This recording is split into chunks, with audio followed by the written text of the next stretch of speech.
Welcome to Quantumly Kinky with Veda, where we talk about sex, Chinese medicine, and character development for the multidimensional you. Episode 17, Scalar Seduction and Embodying the Waveform. Welcome back to Quantumly Kinky. I am your host, SarahVeda, and today we continue the current. This is episode 5 of our 6-part Sex is Tech series, and we're going to go a little bit deeper into our scalar seduction transmission. In episode 4, we explored scalar energy as the primal wave of arousal, and how our body is a multidimensional transmitter. Also, how erotic charge clears distortion fields and realigns us to our original blueprint. We mapped the technology, and now we feel it.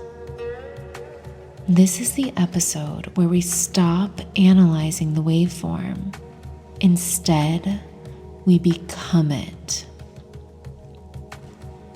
Because scalar seduction isn't about what we do, it's about the frequency that we allow and the stability of our system to hold it.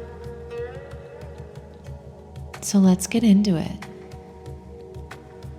First, I want to talk about the somatic scalar body and using our breath as the biowave and sound as the signal. If scalar energy is non-linear, timeless, and multidimensional, well, then the breath is the closest thing that we have to scalar language. Why? Because breath enters every layer at once. Breath is physical. Breath is emotional. Breath is energetic and quantum. Each inhale is a data stream. Each exhale is an upload. As Taoist master Mantak Chia says, where the mind goes, the chi flows, but the breath is the bridge. So scalar seduction really begins here, by training your body to feel, circulate, and hold erotic energy without needing to discharge it. So in this case, we're really going to be looking at breath like voltage management. Most people leak pleasure because they haven't learned to contain sensation. They breathe up and out, or hold their breath altogether when erotic charge arises. But the problem with that is it creates spikes and crashes and dysregulation in our system. But scalar energy, well, that builds through gentle, rhythmic, deep breath. So in this episode, I want you to look at your breath like tuning a waveform. Steady, coherent, intentional. And I want to use this practice for scalar regulation. It's called the scalar circuit breath. First, you inhale for 4 seconds, drawing air into your belly and imagining that you're breathing into Ren 6, the acupuncture point just below your belly button.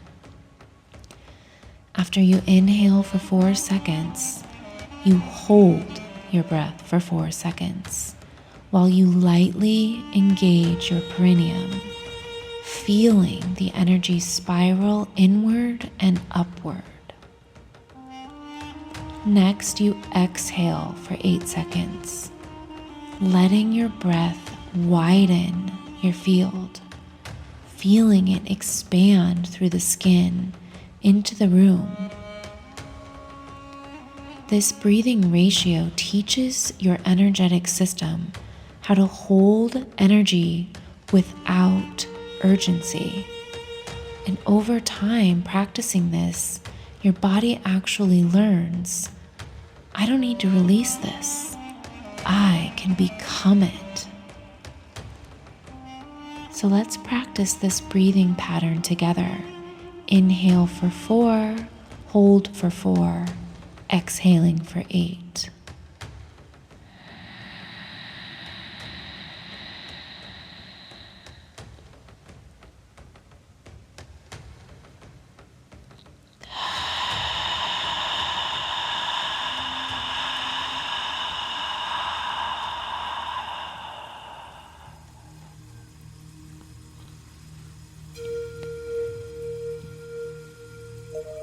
And when you add sound to this breathing practice, like toning, moaning, or humming, you actually embed your waveform into your tissue.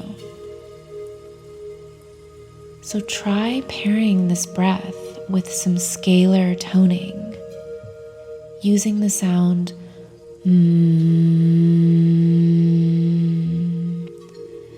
as you breathe into your pelvic area, or the sound Om as you breathe up the spine,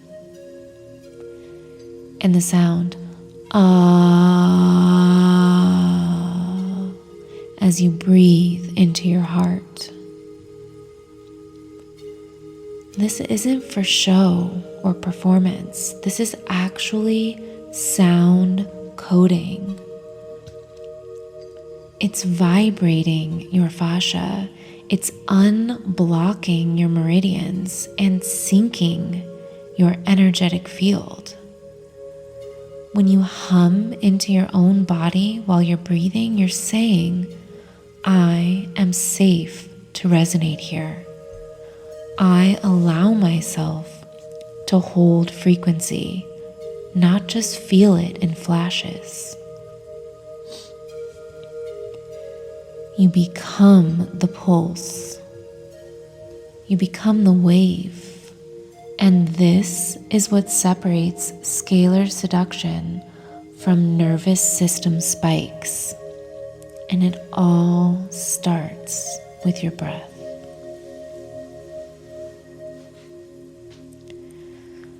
So now I want to talk about the importance of emotional resonance and scalar integrity.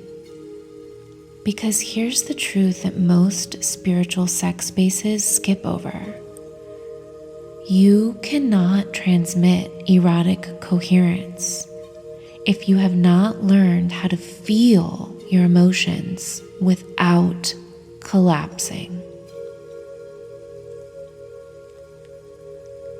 Most of us were taught to regulate through suppression. We tighten up and numb and override our system. Or on the other end, we express everything without structure, letting emotion flood and fry our system. But scalar eroticism requires something else. It requires attuned capacity. Feeling is not collapsing. Feeling is capacity. You see, emotional waves, like scalar waves, are nonlinear. They rise in layers. They carry history. Sometimes they arrive in spirals. But what does it mean to feel our emotions without fragmentation? I have 3 steps that can help us with this, allowing ourselves to feel what arises without fragmenting and distorting our energetic fields. Step 1, track, but don't attach. Feeling is a sensory act, not an identity. You don't have to be angry to feel anger. You don't have to be broken to feel grief. Use your breath and toning to witness the sensation. Become the observer. Try saying something like, "There's heat in my chest. I notice tears behind my eyes. My belly feels tight, like something wants to move." When you're witnessing the sensation, you're separating signal from story.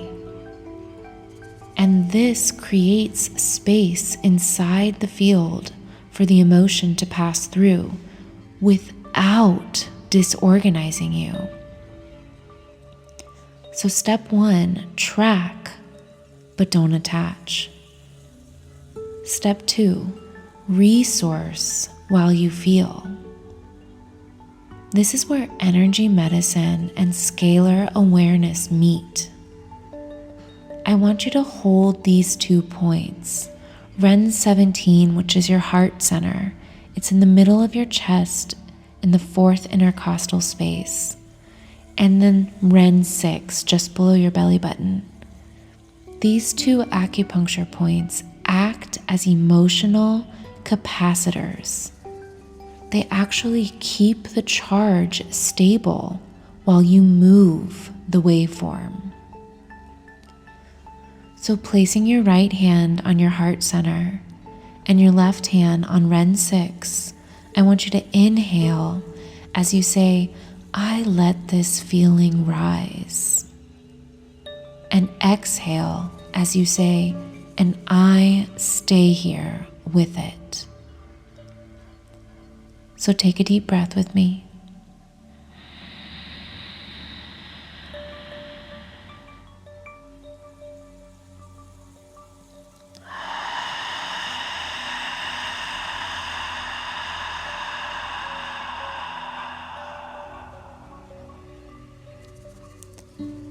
This is nervous system technology.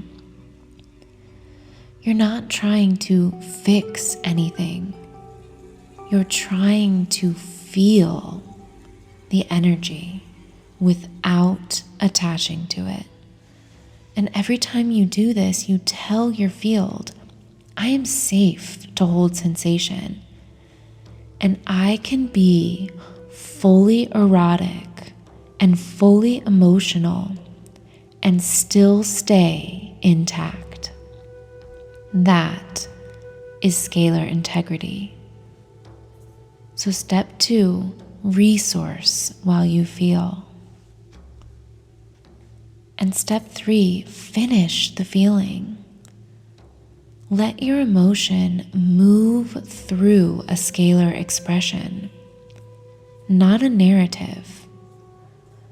Try stomping your feet while breathing low into kidney 1, the point on the bottom of your foot, or humming into your hands, or letting out a big sigh, a yawn, or a moan, whatever sound your body wants to make. This is how you stop carrying static in your system. This is how you stop looping old scripts. And this is how you become a clear transmitter. And from this place, your pleasure becomes more sustainable and your turn on becomes more trustworthy. Your energy becomes even more magnetic, but without effort, because your emotions are no longer disruptions or distortions to your field.